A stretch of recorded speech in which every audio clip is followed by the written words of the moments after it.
Claire Schweitzer, bonsoir.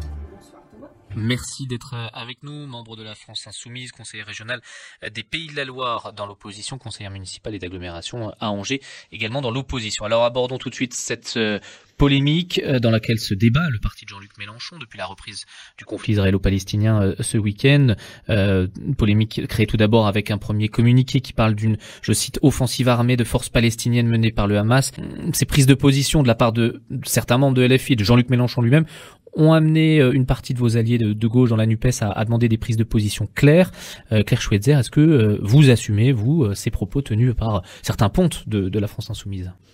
Alors, tout ce qui est diffusé depuis ce week-end, cette polémique entre les différents partis de gauche et de droite, que ce soit à l'Assemblée nationale ou ailleurs, déjà, moi, m'attriste fortement dans la période que l'on vit. On est quand même face à un drame sans nom, avec un conflit qui dure depuis des décennies et qui reprend, comme vous le dites, d'une manière extrêmement violente.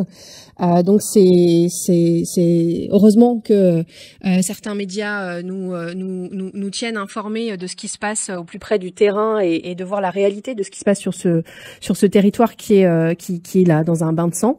Alors que pour certains, il est plus important de faire de la polémique politicienne sur de la sémantique. Pour ma part, moi, j'assume en tant que militante pour les droits de l'homme et militante pacifiste totalement l'expression de terrorisme quand il s'agit de qualifier les actes qu'ont perpétrés les membres du Hamas. J'ai aucune difficulté là-dessus.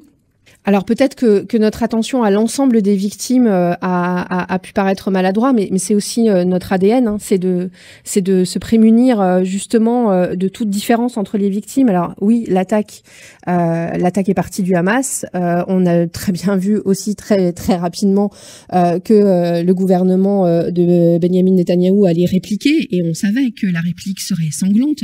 Alors peut-être effectivement que ça a été maladroit d'aller trop vite en besogne et de trop rapidement remettre les choses en contexte. C'est ça qui nous a été reproché, c'est de contextualiser avec cette fameuse phrase.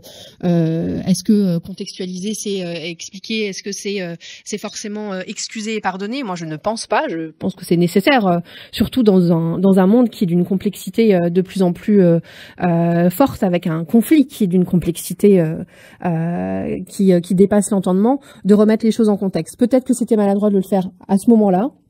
Il y a d'autres organisations qui ont attendu, hein, Europe Écologie Les Verts, le Parti Socialiste ont aussi eu évidemment des pensées pour le peuple palestinien et pour la riposte qui ne s'est pas fait attendre du gouvernement, rappelons-le, d'extrême droite de Benyamin Netanyahou. Donc voilà, peut-être de la maladresse à y aller trop vite ce week-end, mais cela part, je peux vous l'assurer, d'une intention pacifiste de la part des Insoumis de penser à l'ensemble des victimes dans ce conflit-là. Constance Nebula, qui est vice-présidente de la région des Pays de la Loire, était notre invitée hier. On écoute comment elle jugeait la position de la France Insoumise hier soir. C'est de l'islamo-gauchisme, je rajoute même clientéliste, parce qu'à partir du moment où on relativise et qu'on justifie des exactions qui sont commises par des terroristes, si vous ne cherchez pas à attirer, entre guillemets, un certain type d'électorat, à attiser la haine, qu'est-ce que vous faites à part soulever des haines et alimenter des peurs? Vous lui répondez quoi à Constance Nebula? Ces accusations d'islamo-gauchisme, clientéliste, pardon. Alors, je pense que dans la période que l'on vit, si comme moi, Constance Nebula est attachée à la République, est attachée à ce que notre pays soit encore dans quelques années gouverné par des partis de droite ou de gauche, mais des partis républicains, non racistes. Je pense qu'il faut qu'on fasse tous, médias, politiques, attention aux termes que l'on emploie. Dire que la France Insoumise attise les haines parce que elle a pensé aussi aux victimes palestiniennes, déformer les propos en disant qu'on avait excusé, à aucun moment il n'y a d'excuse de la part des Insoumis sur ce qui a été commis par le Hamas. On l'a suffisamment dit, on est suffisamment nombreux à avoir fait de l'explication de texte. Peut-être que c'est dommage d'en passer par des explications de texte, mais parce que si les pensées complexes en ce moment ont un petit peu du mal à émerger dans le monde dans lequel on vit, qu'il n'y a aucune espèce d'excuse pour ce qui a été fait par le Hamas. Il n'y a pas d'acte de résistance, il n'y a pas d'acte d'une armée souveraine. On est sur des actes qui sont totalement répréhensibles en droit international humanitaire. Ce sont des actes que l'on peut qualifier de crimes de guerre, d'actes de terrorisme en fonction, voilà, de la position juridique ou politique où on se situe. Il n'y a aucun doute là-dessus. Donc moi, dans la période, déjà par respect pour les victimes, arrêtons les politiques. Les polémiques politiciennes, mais surtout faisons attention à ce que l'on dit. Hier encore, dans certains médias, certains appelaient à en attaquer physiquement les insoumis. On nous traite d'antisémites. Ennemis de la République. Ennemis de la République. Le président du CRIF à l'encontre de Jean-Luc Mélenchon. Donc là, on est dans des, on est dans des déviances de termes et voilà, vraiment des adresses qui sont dangereuses pour notre démocratie. Faisons attention. Il n'y a à aucun moment eu de sortie du champ républicain des Insoumis. Sinon, j'en ferai plus partie et je pense que je ne serai pas la seule.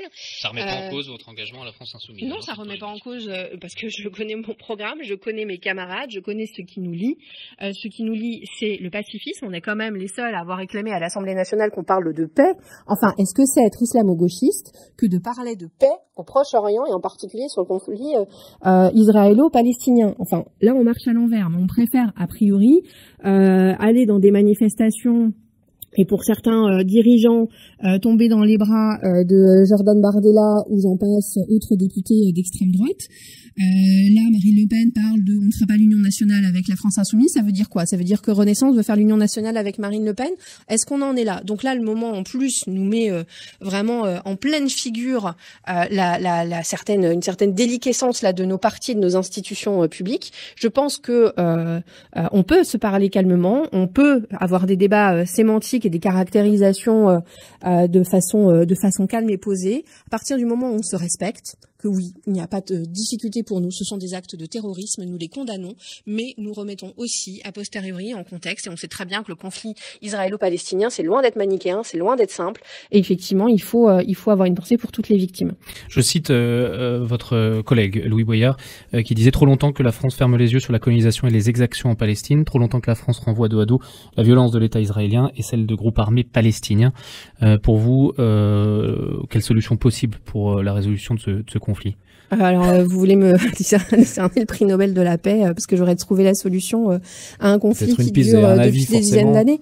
Alors, un avis, mis à part un avis de Café du Commerce, étant loin d'être une spécialiste en droit international et en géopolitique, je vous dirais que si déjà les États dans le monde et surtout les membres de l'ONU n'appellent pas tous les belligérants à un cessez-le-feu pour calmer le jeu, parce que ça va pas aller que sur le territoire palestinien et israélien. On voit que ça va déborder, que l'Arabie Saoudite a pris aussi parti, l'Égypte a pris un autre parti, fait aussi pression d'une manière ou d'une autre, que le Liban sera certainement rentré d'une manière ou d'une autre dans le conflit.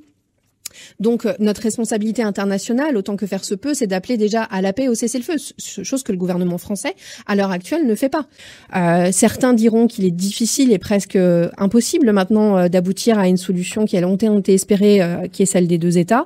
Moi, de ma petite lucarne, je l'espère toujours parce que je pense qu'autant les Israéliens que les Palestiniens ont droit à la sécurité, ont droit à un territoire, ont droit à avoir une liberté de circulation sur leur territoire et de pouvoir vivre en paix les uns à côté des autres. Et il y a beaucoup d'Israéliens qui le pensent aussi.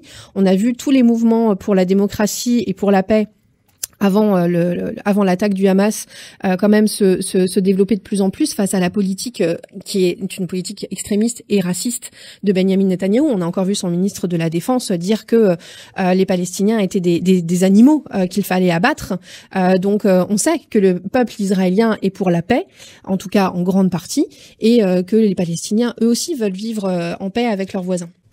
Cette polémique, cette tension en interne au sein de la NUPES, est-ce que vous y voyez un risque pour son unité future? Alors la NUPES, faut être complètement honnête, c'est une construction neuve, récente et fragile. Il n'y a pas de difficulté là-dessus. Il faudrait être très aveugle pour voir que c'est un chemin qui n'est pas parsemé d'embûches.